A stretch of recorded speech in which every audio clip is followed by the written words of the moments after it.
are here. Hello, hello. I have no idea if this is working or not, so forgive me, because I'm very confused. I have not done a YouTube live for a while, so I don't know. Just going to share the link in case anybody wants to watch it. I'm so nervous. I am so nervous. Okay, let's do this, people. Maybe. Hold on. Alright, let's do this. So, welcome to the live edition of the Movies That Make Marcey. I am Super Marcey Ohabid.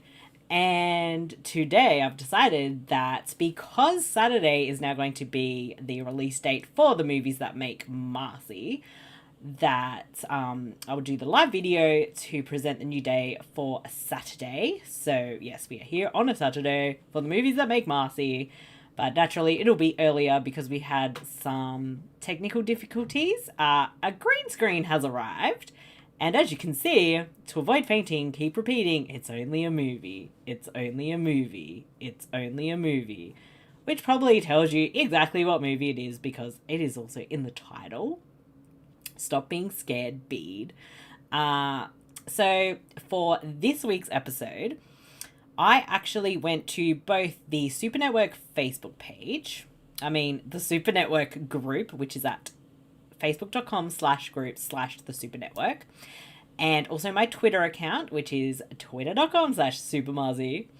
I asked everyone out of 4 movies, which one do you want to see me do the next episode on? And there was votes that were very different across the board, but the combined votes from both polls, Last House on the Left is the winner. And of course, we are almost halfway. What is the date? The 12th. We are, almost halfway into Junesploitation, which is watching exploitation movies for June. And each day is a different prompt, and it's from fthismovie.net, so it's a really cool thing. I love it. And to keep in with the theme, I decided that June also here would be exploitation movies. So let's get right into it and discuss why The Last House on the Left is a movie that makes Marcey. Alright, so as I can remember, this film was actually banned in Australia for quite a long time. It was one of those famous, banned movies. And of course, I was at that stage, I think it was, just out of high school. I really wanted to see, the banned movies, the controversial movies. So I managed to track this movie down. Somebody close to me may have helped get it, and they also watched it, and I don't know if they've ever forgiven me for it, but I did get a copy of The Last House on the Left on lovely VHS. And I was really actually, shocked by this film. Again, I didn't really think it should have been banned. I have a lot of thoughts about what, censorship and whatnot, but I'm not going to get into that. And yeah, I was very surprised, but also not, because this country's a bit silly like that. It really struck me that it was quite different, but it still was a little bit similar to other Wes Craven films, as I really liked Wes Craven, and this, of course, was his first movie. So yeah, I was very shocked about the banning, but I also thought it was actually quite an interesting film. There are moments in this movie that are really serious. It's very dark. There's, rape, there's murder. I should have given a content warning. I'm sorry. I'm so nervous doing this. So it does have that stuff in there, but it goes with these 2 bumbling cops. One played by Martin Kove from The Karate Kid. And it's so out of place in the movie. It is so hokey and funny and silly and ridiculous. It really doesn't make a lot once. And I don't know, I find those scenes really weird. It's almost like the weird scenes with the really bad music are there to kind of give you a break from all the brutality on screen. But I've actually found the film to be very powerful and thought-provoking. Now, if you know the background of this film, it's kind of like taking a basic plot from, I always forget what it's called, The Virgin Spring, and, doing its own thing with it. But this film is also kind of like, and I discussed this last time with the film that I talked about there, which was the Texas Chainsaw Massacre. Check out that video. It's really fucking good. That this film was definitely a response to the changing time. So, there was like the Vietnam War. It's the end of, like the hippie movement, all love and peace. Things were very, very different and changing. And this film is such a reflection on that. Like I said with the Texas Chainsaw Massacre, how it's like the death of like the innocence with the peace, love, hippie, all of that stuff. This is also that as well. It definitely is. And there's a lot of ways you could look at this film. That's up to you, obviously. But it's the things that I took out of it. So I found it to be really powerful for these themes. And it could be the fact that, maybe they were just trying to make, something with these themes, but maybe it wasn't meant to go so deep. But for me, it did. So, yeah, I've actually seen this film quite a number of times, and I know there's a lot of people out there that don't like this movie, that hate it, how could I watch it more than once, blah, blah, blah, blah, blah. I'm not normal, so, yeah. But, yeah, I have seen it quite a number of times, and each time I think I get something more out of it. It's weird. And it really is, it's like this upsetting film, and the villains of the piece, which is led by Krug, played by David Hess, they're very terrifying, but they're terrifying for the reasons that, like, say, Henry Portrait of a Serial Killer is absolutely frightening. It's not like what Wes would later create with Freddy Krueger. This is like that steeped in reality type of character that you might run into, or you might know someone who could turn like these people do, and they have nothing left of their humanity as they do what they do to the girls, and eventually they murder them. Like, that's it. There's no going back. These people there's no soul. And I think it works so well, and it's so powerful, and there's a lot of things you can think about, like, have you done something that made you felt like that? Not necessarily saying you're going to murder someone, but sort of like an action. Say you might have hurt someone's feelings and you feel like you're losing your humanity in a way. I feel like that really hits hard when you think about it on so many levels of how that works. I feel like I'm rambling, and I probably am, so I apologize to whoever's brave enough to listen. Thank you. My hair's all over the place. I got my hair cut the other day, and I'm not the biggest fan of it. It's gone all stupid, but anyway, that's not part of the video. So yeah, this film in all those ways has left a lasting impact on me, and I guess Wes Craven has too, because this is the second Wes Craven film I've talked about on this series, with the other one previously being Scream.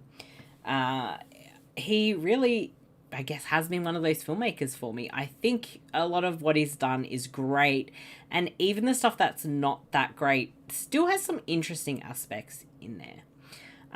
But I guess, yeah, he was just one of those very interesting, unique, powerful filmmakers, whether he knew it at the time or not.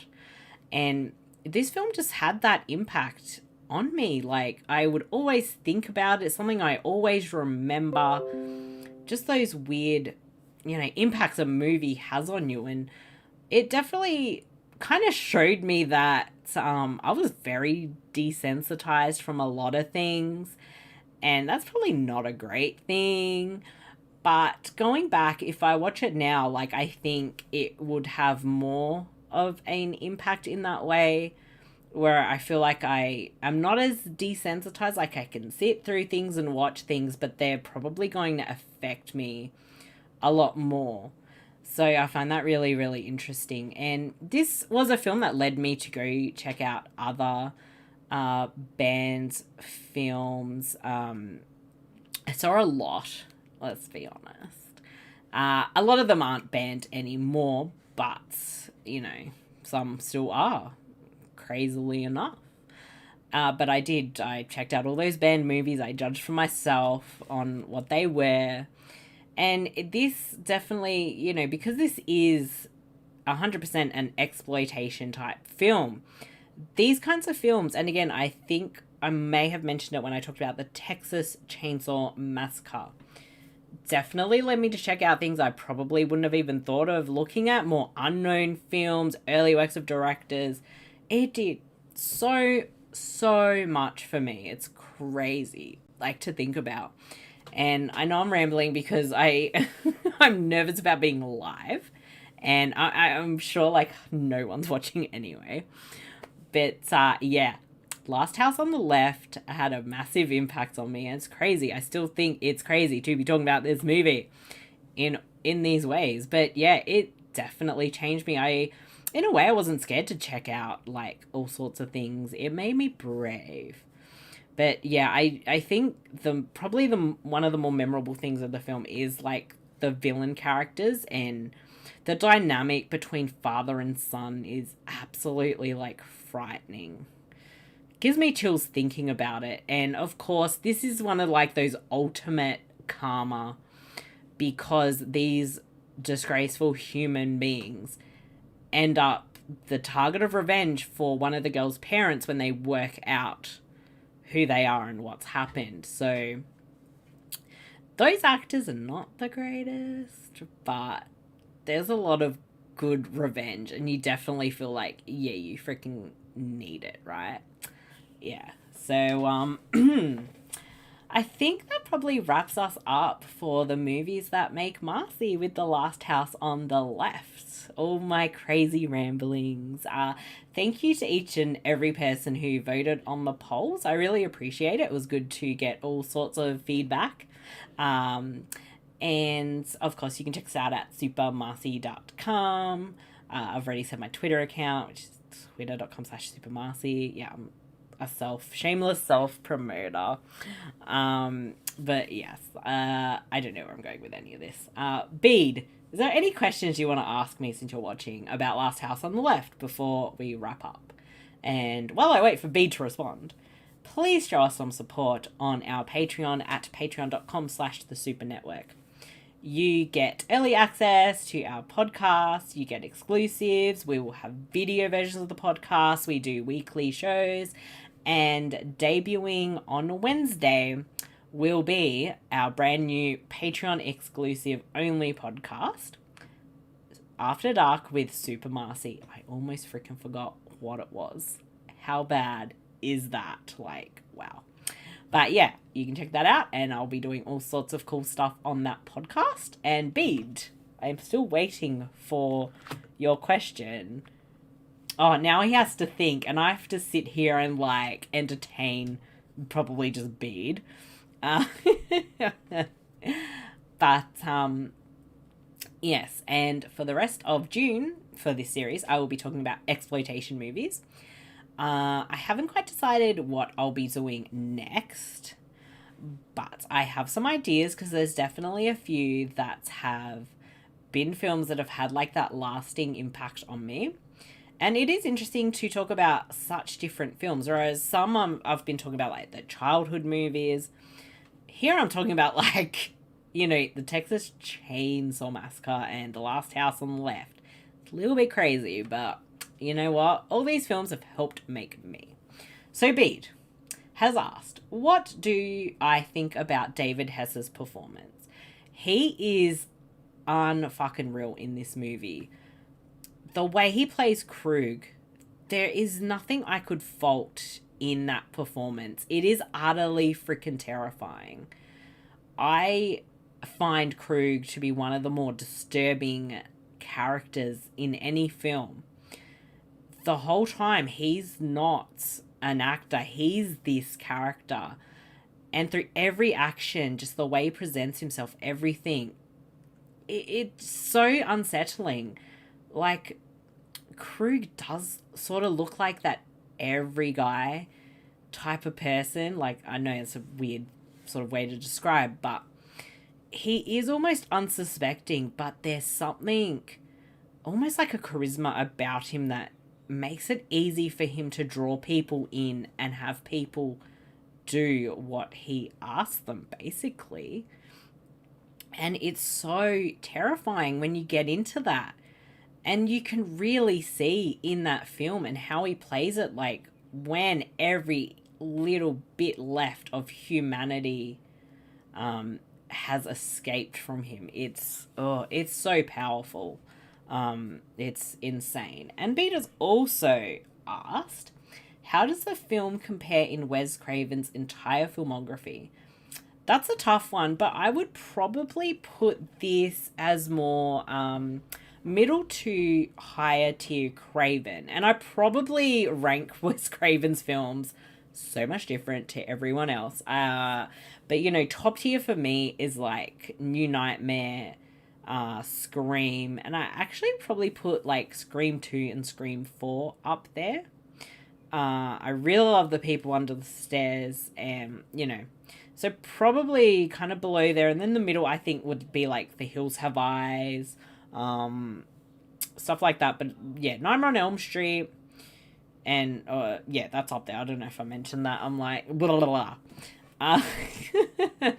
But I fucking love Wes Craven. All right, because I can't remember like every single movie he's been in. I'm just gonna like IMDb him for a sec. I can't spell apparently because I wrote We Craven, not Wes Craven, because I type way too fast. All right, filmography as director. Let's get to the nitty gritty of it. So, Last House on the Left, which I said I would put sort of middle to upper Craven tier. The Hill Have Eyes, I'd say middle. Stranger in Our House, I feel like I've seen it, but I can't remember it too well. Deadly Blessing, I feel like kind of mid. And Swamp Thing's a lot of fun, so probably kind of like the middle. Hills Have Eyes is like right down the end. Hills Have Eyes Part 2. I don't know. Did I say that? Nah. Nightmare on Elm Street is definitely like upper tier. Chiller. Have I seen Chiller? Can I remember it? I don't know. Deadly Friend.